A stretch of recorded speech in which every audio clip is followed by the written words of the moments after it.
murder is not okay. Let the elephant in the room here. Nice. It's not okay to murder. Obviously, your character in the show might not necessarily be a traditional role model for women or young girls, but It's a very, very delicate way of putting that. People I'd love to kill. Man-spreaders. I mean, yeah, that's what he said to me. Donna in the mini market, The same. who is never happy to help. You do. All up in my face. Got an alligator in your garden and what? How big is it? Norman from work, No, I can't put that on the front page. for failing to acknowledge my potential.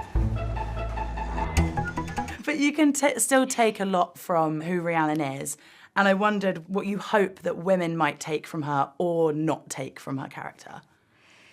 Well, look, what you shouldn't take from her is, like, murder is not okay. Let the elephant in the room here. Nice. It's not okay to murder. But I do think there's a lot in the show for everyone. I think that there's so many themes that are important to explore. And, you know, there's a little bit of everything for everyone in this show. It's a story about grief and processing loss. It's a story about being bullied as a child and trauma and abandonment.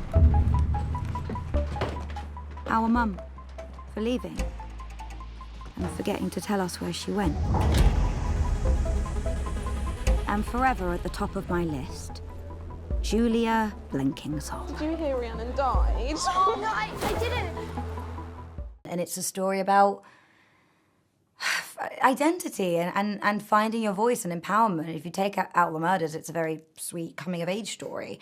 And it's a story about female rage, and it's a story about expressing yourself and finding a voice in your confidence and asking for what you want, you know. And so for the purposes of this interview, let's take away the murders.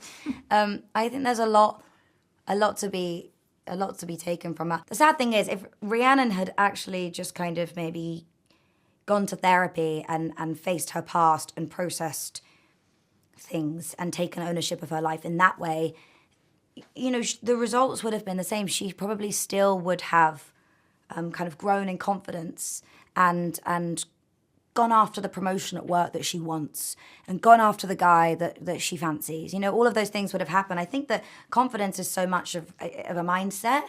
And I think that Rhiannon thinks that it's the murders that are giving her this confidence, but it's not. It's her. It's how she feels about herself. It's the fact that she kind of starts to, like, respect herself and like herself, and she looks in the mirror and she feels, like, good about what she sees. She feels good about who she is and what she's done, for better or for worse. and that it really does affect you. It affects the way you hold yourself, you know, the way you stand, your posture, your shoulders. And that affects how people see you and how the world responds to you and how people interact with you back. I think that, just a shame about all the killing. Yeah. Well, I mean, it's like you say, like, if without the murders, like the message of it is all still there. And I guess maybe we can look at it as, like, metaphorical and be like, it's actually a learning Let's look at it thing. metaphorically. Yeah, it's not, don't really do that. Yeah, Sure, absolutely. the death of previous ideals or the death of a former self. Yeah, we can definitely get some symbolism in there. What an English teacher would say, for sure. Sure, So, yeah, like, that's what we meant. That was the purpose. Yeah, Sure. absolutely. We actually did a poll. We have a big audience of women, and we did a poll, and we found that a lot of the women didn't, or they felt they didn't know how they could express their anger in a healthy way. I just wondered if you had any ideas of why you think women struggle with this, or why that might be. We feel all of these emotions and yet we can't let it out. You know, even when we're asking for a promotion, or we're trying to tell someone that we're upset with them, or we're trying to reject someone's advances, we don't have the language. We're not taught, you know, the correct language to use around it. We have to be so overly nice and overly cautious and A, to keep ourselves safe, you know, later in life, and B, because we were never taught a healthy way to do that. Equally, I will say, it's not just women, it's men as well. Equally, I'll say that, you know, none of us are taught the correct tools to manage our emotions, right? It's insane to me that we're born with these incredible organs in our heads that are so complicated and gorgeous and you know, very incredibly intelligent, and we don't understand them even the experts don't fully understand them, and we're not taught how to use them. We're not taught the basics in psychology. Those are tools that we should all be taught. And it would have helped Rhiannon a lot to know that perhaps the reason why she's so invisible in her life is because when she was younger and she was bullied, she made herself invisible so as not to attract attention. And this is something that she's carried with her later into life.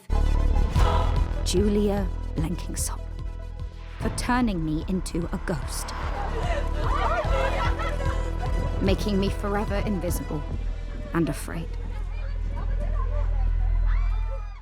And actually, she needs to leave that thing, process that thing in the past, work on her self-esteem, work on her confidence, and it will help the way that people treat her when she starts to be a bit more present and gains a bit of confidence.